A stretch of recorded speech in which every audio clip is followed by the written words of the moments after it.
Hello friends, आज CrPC series का पहला लेक्चर है। दरअसल सीआरपीसी का अर्थ है कोड ऑफ क्रिमिनल प्रोसीजर। इसमें वो सारे प्रावधान आप देखेंगे जिससे पुलिस समाज में लॉ एंड ऑर्डर मेंटेन करती है, इन्वेस्टिगेशन करती है और न्यायालय अपनी प्रक्रिया को चलाते हैं। मतलब विचारण इत्यादि की प्रक्रिया, ज़मानत इत्यादि की प्रक्रिया क्या है, अपील रिवीज़न की प्रक्रिया क्या है, न्यायालय की भाषा क्या होगी, इत्यादि बातें। वर्तमान में हम जो सीआरपीसी 1973 की पढ़ते हैं, इसके पहले 1898 की सीआरपीसी न्यायालय में चलती थी या हमारे देश में चलती थी। इसमें बहुत सारी विसंगतियाँ थी, जिसमें एक था एडमिनिस्ट्रेटिव और जुडिशल वर्क में काफ़ी मेल जोल था, जिससे कई बार प्रशासन स्तर पर कई परेशानियां खड़ी हो जाती थी। इसलिए एडमिनिस्ट्रेटिव और जुडिशल वर्क को सेपरेट करने के लिए for providing proper opportunity for defence to accused, मुलजिम को पर्याप्त बचाव का मौका देने के लिए इस सीआरपीसी को 1973 वाली सीआरपीसी को लाया गया और 1898 वाली सीआरपीसी को समाप्त कर दिया गया। इस सीआरपीसी में एक बात बहुत अच्छी थी कि जब भी गंभीर मामले का इन्वेस्टिगेशन होता था तो मजिस्ट्रेट के यहाँ, आप भी जो कोर्ट प्रैक्टिस करते हैं वो जानते हैं कि मजिस्ट्रेट के यहाँ मुलजिम पेश होते हैं, चाहे वो सेशन कोर्ट के द्वारा विचारणीय मामला हो या सेशन ट्रायल हो, और चार्जशीट भी डायरेक्ट सेशन कोर्ट में ना पेश होते हुए मजिस्ट्रेट के यहाँ पेश की जाती है। इस 1898 की सीआरपीसी की खासियत ये थी कि इसमें कमिटल प्रोसीडिंग थी। कमिटल प्रोसीडिंग यानी एक ऐसी प्रोसीडिंग थी कि मामला सीधा जुडिशल, जैसा आजकल होता है कि जुडिशल मजिस्ट्रेट के यहाँ चार्जशीट पेश की जाती है और वो देखते हैं कि हमको इसमें विचारण की क्षेत्राधिकारता नहीं है, तो वो सीधा सेशन कोर्ट को विचारणी होने से जिला व सत्र न्यायाधीश के कोर्ट को प्रेषित कर देते हैं, भेज देते हैं, उसको कमिट कहते हैं। लेकिन 1898 की सीआरपीसी में ऐसा नहीं था। जो जांचकर्ता पुलिस अधिकारी जो चार्जशीट लेके आता था, उसको ये देखना होता, मजिस्ट्रेट के सामने सिर्फ चार्जशीट पेश करने से काम नहीं चलता था। मजिस्ट्रेट उसमें जो महत्वपूर्ण आई विटनेस और जो भी ऐसे विटनेस जिन पर कि वो केस आधारित था, तो जो भी गंभीर मामले, हत्या, लूट, डकैती, बलात्कार इत्यादि जो सेशन से विचारणीय मामले हैं, उनमें गवाहों के बयान लेता था। और यदि गवाह बयान देने से मुकर जाते थे तो वो ट्रायल में आईओ की जिम्मेदारी पड़ती थी कि उसने सही इन्वेस्टिगेशन नहीं किया। लेकिन 1973 की सीआरपीसी में जैसी ही चार्जशीट पेश होती है, मजिस्ट्रेट उसको लगता है कि जैसे ये पाता है कि ये मेरे द्वारा विचारणीय मामला नहीं है, वो जिला जज को प्रेषित कर देता है। इसलिए जिला जज के सामने विटनेस आजकल होस्टाइल बड़े आसानी से हो जाते हैं। ये एक समस्या हो गई है, अदरवाइज़ इस सीआरपीसी में काफ़ी कुछ अच्छा है। इसके बाद में 1973 की जो सीआरपीसी आई है, ये 25 जनवरी 1974 को इसको राष्ट्रपति की एसेंट मिली, राष्ट्रपति की सहमति मिली, और ये सन 1974 से 1 अप्रैल 1974 से लागू की गई है। ये ध्यान रखिएगा, टाइटल इसका 1973 है, लेकिन ये 1974 में पारित हुई है और 1 अप्रैल 1974 से लागू हुई है। जैसा कि, और इसमें कुल मिला के 484 सेक्शन हैं, 484 सेक्शंस हैं। इसका पहला सेक्शन ये बोलता है short title, extent and commitment, यानी इसका संक्षिप्त नाम, विस्तार और लागू होना। तो पहले सीआरपीसी में ये था कि ये सीआरपीसी संपूर्ण भारत पर लागू है सिवाय जम्मू कश्मीर के, क्योंकि जम्मू कश्मीर भारत का पूरा कानून लागू नहीं हो पाता था। और आर्टिकल 370 लागू होने के बाद में ये समस्या हट गई है। आज की तारीख में दंड प्रक्रिया संहिता का एक्सटेंशन और विस्तार संपूर्ण भारत पर है, ऐसा इसको आप मान सकते हैं। इसी धारा में ये भी लिखा है इसके कमेंसमेंट और एक्सटेंशन के बारे में कि इस संहिता के चैप्टर 8, 10 और 11 को छोड़कर, या 8, 10 और 11 से भिन्न, अदर देन चैप्टर 8, 10 एंड 11, इसका कोई भी भाग नागालैंड और जनजाति क्षेत्र पर लागू नहीं होगा। तो 8, 9 और 10 में क्या है? 8 सेक्शन ये बोलता है security for keeping the peace and behaviour, मतलब समाज में शांति व्यवस्था बनाए रखने के लिए जो सिक्योरिटी या प्रतिभूति लेने के अधिकार प्रशासन को हैं, वो उनकी व्याख्या करता है। जैसे कि छोटे मामले होते हैं, आप जाते होंगे जो कलेक्ट्रेट के सामने, या आप आए दिन सुनते होंगे पुलिस ने 107, 116 की कार्रवाई कर दी, ये वो है। अध्याय 9 में है order maintenance of wives, children and parents, यानी 125 से लगा के 128 तक के प्रोविज़न जो इसमें बताए गए हैं, जिसमें एक सक्षम व्यक्ति अपनी पत्नी, बच्चे और माता पिता को भरण पोषण देने के लिए बाध्य है, ये प्रोविज़न भी लागू होंगे। और इसके बाद में सेक्शन 11 ये बोलता है preventive action of the police, मतलब अपराध की रोकथाम के लिए पुलिस जो इस सीआरपीसी में प्रोविज़न का इस्तेमाल करती है वो असम और या नागालैंड इत्यादि क्षेत्र में भी कर सकती है। इसमें यह बताया गया है कि नागालैंड और जनजाति क्षेत्र पर सीआरपीसी के इन प्रोविज़न्स के अलावा कोई प्रोविज़न लागू नहीं होगा। तो वो प्रोविज़न को माना गया है आपका ट्राइबल एरिया, जो कि 21 जनवरी 1972 के ठीक पूर्व संविधान की 6ठी अनुसूची में असम के जनजातीय क्षेत्र माने गए हैं। और ऐसे एरिया आते हैं जो कि शिलांग राज्य की म्यूनिसिपल कॉरपोरेशन की क्षेत्राधिकारिता से बाहर हैं।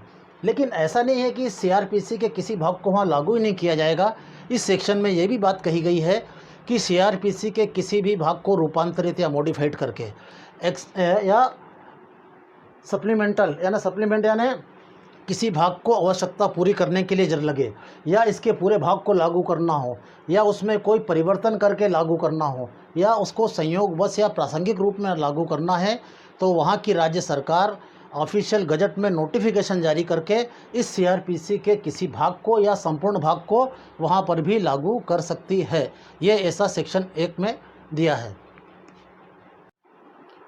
उसी तरीके से सीआरपीसी का सेक्शन 2 इस सेक्शन की बेसिक डेफिनेशंस को बताता है, जिसमें यह बताया गया है in this code unless the contest otherwise requires, जब तक कि संदर्भ से अन्यथा आवश्यक प्रतीत ना हो। इन डेफिनेशंस का मतलब वही होगा जिस हिसाब से दी गई हैं। यदि परिस्थितियां उनका मतलब कुछ दूसरा निकालती हैं तो उसका मीनिंग इनके आधार पर निकाला जा सकता है या व्याख्या के आधार पर निकाला जा सकता है। लेकिन यदि सब परिस्थितियां वैसी ही रहती हैं तो इनका मीनिंग क्या होगा ये बताया गया है। इसमें बताया गया जमानती अपराध या बेलेबल ऑफेंस किसको कहेंगे, तो bailable offence means an offence which is shown as bailable in the first schedule और which is made bailable by any other law for the time being in force, and non-bailable offense means an offense means any other offense। bailable offense वो है कि जिसमें police बिना warrant के या police गिरफ्तारी के पश्चात जमानत लेने में सक्षम है, उसको जमानती अपराध माना जाएगा। या ऐसा कोई भी अपराध जो किसी अन्य विधि के अंतर्गत जमानती माना गया है और उस विधि में भी पुलिस को इस अपराध को जमानती माना गया है, मतलब पुलिस ऑफिसर गिरफ्तारी करने के बाद उस व्यक्ति की ज़मानत ले सकता है, ऐसा अपराध जमानती अपराध कहलाएगा। और इसके अलावा जो भी अपराध आएंगे वो सारे नॉन बेलेबल होंगे। दरअसल आईपीसी से संबंधित मामले पुलिस को सबसे ज़्यादा हैंडल करने पड़ते हैं और आईपीसी से संबंधित मामलों को ही ज़मानती बताया गया है। सीआरपीसी की प्रथम अनुसूची में यह बताया गया कि ये मामला पुलिस के पॉइंट ऑफ व्यू से जमानती है या ये मामला गैर जमानती है। हमेशा ध्यान रखिएगा, जमानती अपराध और गैर जमानती अपराध और कॉग्निजेबल अपराध और नॉन कॉग्निजेबल अपराध, इन सब में थोड़ा सा डिफरेंस है। बेलेबल ऑफेंस से मतलब ऐसा ऑफेंस है जिसमें पुलिस ऑफिसर गिरफ्तार करने के बाद जमानत ले लेगा, और नॉन बेलेबल ऑफेंस मतलब नहीं ले पाएगा। और कॉग्निजेबल ऑफेंस एक ऐसा ऑफेंस है जिसमें पुलिस को तत्काल कार्रवाई करना पड़ती है और आदमी की बिना वारंट गिरफ्तारी ले सकता है। ये ज़रूरी नहीं है कि एक बेलेबल ऑफेंस कॉग्निजेबल हो या ना हो, और उसी तरीके से कॉग्निजेबल ऑफेंस बेलेबल हो या ना हो, ये भी इनके बीच में कोई रिलेवेंस नहीं है। इनके बीच में यही देखा जाएगा कि सीआरपीसी के प्रथम अनुसूची में यानी फर्स्ट शेड्यूल में क्या व्यवस्था की गई है। जहाँ तक अपन इसको पढ़ें तो ये तो स्पष्ट हो गया कि तत्सम प्रवृत्त किसी विधि के अधीन या सीआरपीसी के प्रथम अनुसूची के मुताबिक यदि किसी अपराध को जो आईपीसी में उल्लेखित है उसको यदि ज़मानती माना गया है तो पुलिस ऑफिसर गिरफ्तारी के बाद ज़मानत ले लेगा। अमूमन गिरफ्तारी कब ली जाती है? किसी मामले की इन्वेस्टिगेशन के दौरान यदि पुलिस को ऐसा लगता है इस व्यक्ति को हिरासत में लेना ज़रूरी है तो हिरासत में ले लिया, और हिरासत में लेने के बाद यदि वो व्यक्ति ज़मानत देने को तत्पर है और पुलिस को ज़मानत का अधिकार है, वो ये तय करेगा प्रथम अनुसूची सीआरपीसी की, तो पुलिस ऑफिसर उसकी ज़मानत ले लेगा। और अगर किसी भी सूची में उसको अवेलेबल नहीं बताया गया है तो उसकी ज़मानत के बारे में कोर्ट विचार करेगी कि इस आदमी को जमानत देना है या नहीं देना।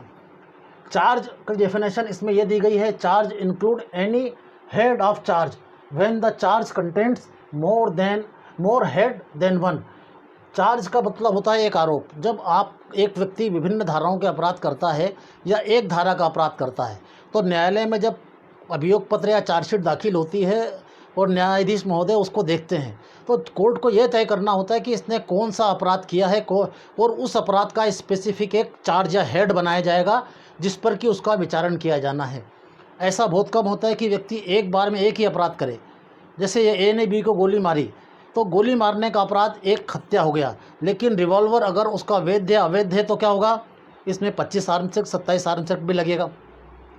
तो ये बातें होंगी। मतलब या किसी ने किसी को घर में घुस के मारा पीटी की, तो हाउस ट्रेसपास, मारपीट, गाली गलौज, जान से मारने की धमकी इत्यादि अलग अलग अपराध के अलग अलग शीर्षक बनेंगे। लेकिन एक अपराध किया गया है तो उसके लिए एक शीर्ष, और एक ही श्रृंखला में यदि कई अपराध किए गए हैं तो प्रत्येक आपराधिक कृत्य का एक हेड या एक चार्ज बनाया जाएगा, जिसको चार्ज कहेंगे।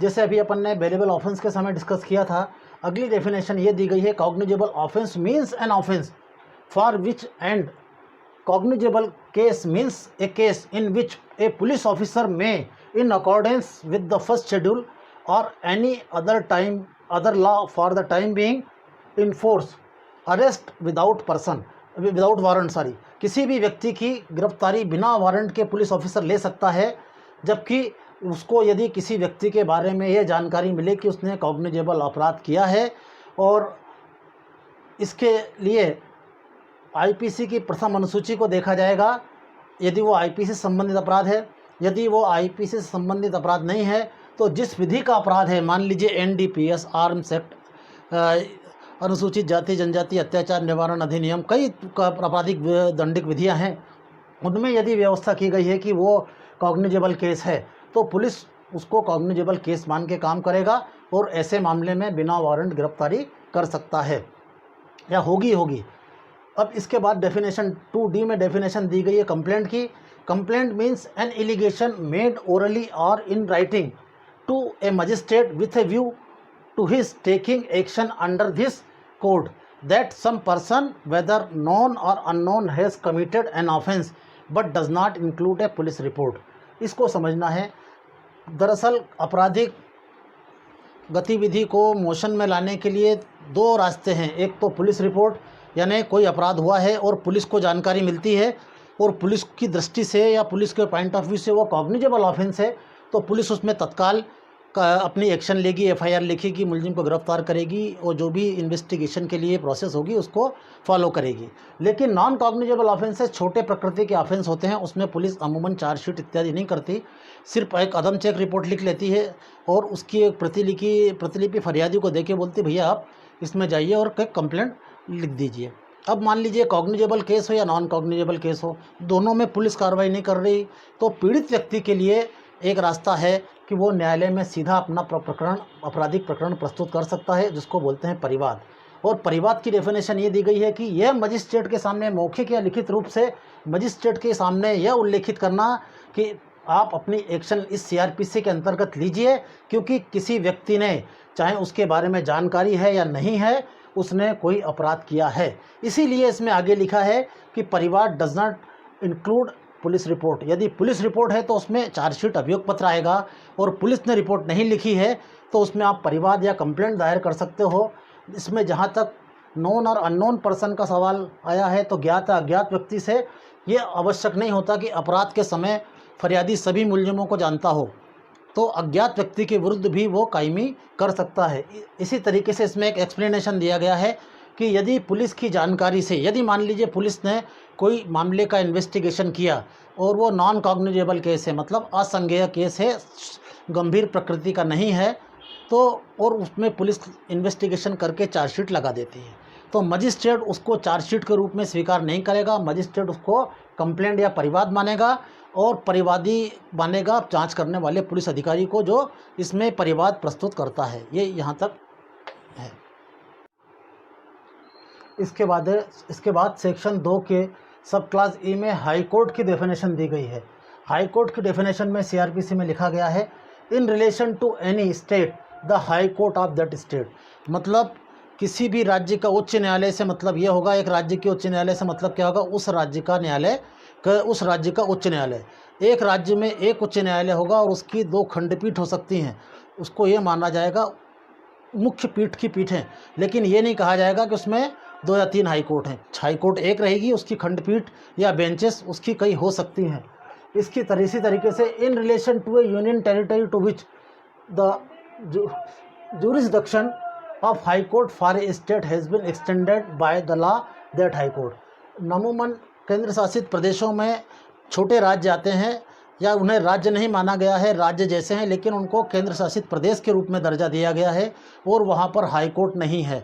तो ऐसे राज्यों की हाई कोर्ट को किसी उसके नियर बाय या से कनेक्टेड हाई कोर्ट की को अधिकार दे दिए जाते हैं कि वहाँ पर वो सेशन कोर्ट के खिलाफ या डायरेक्ट याचिका सुने। मतलब उच्च न्यायालय के फंक्शन करने के लिए, उस केंद्र शासित प्रदेश में उच्च न्यायालय के क्षेत्राधिकार का प्रयोग करने के लिए किसी राज्य की हाई कोर्ट को यदि सशक्त किया गया है या अधिकृत किया गया है, तो उस यूनियन टेरिटरी या केंद्र शासित प्रदेश के मामले में उस राज्य की हाई कोर्ट को ही हाई कोर्ट माना जाएगा।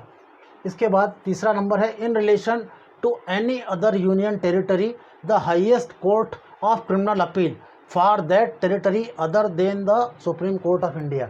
मान लीजिए अगर हाई कोर्ट वहाँ पर नहीं भी की गई है और किसी हाई कोर्ट से उसको नहीं जोड़ा गया है, तो ऐसी कोई भी कोर्ट जहाँ पर कि अंतिम अपील लगाई जाती है किसी फौजदारी मामले की या क्रिमिनल मामले की अपील जहाँ पर प्रस्तुत की जाती है किसी केंद्र शासित प्रदेश में, और जो कि भारत का सुप्रीम कोर्ट नहीं है, उसे हाई कोर्ट माना जाएगा। अमूमन ऐसी स्थिति नहीं बनती है, क्योंकि किसी न किसी हाई कोर्ट से केंद्र शासित प्रदेश की हाई कोर्ट को जोड़ दिया जाता है, से इसके क्षेत्राधिकार के लिए केंद्र शासित प्रदेश के क्षेत्राधिकार का प्रयोग करने के लिए भी उस हाई कोर्ट को अधिकृत कर दिया जाता है।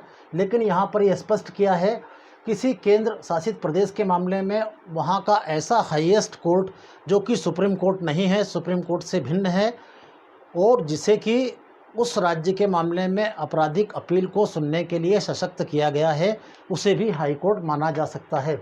इसके बाद इसमें इंडिया की डेफिनेशन दी गई है। भारत का अर्थ क्या है? Means the territory to which this code x tends.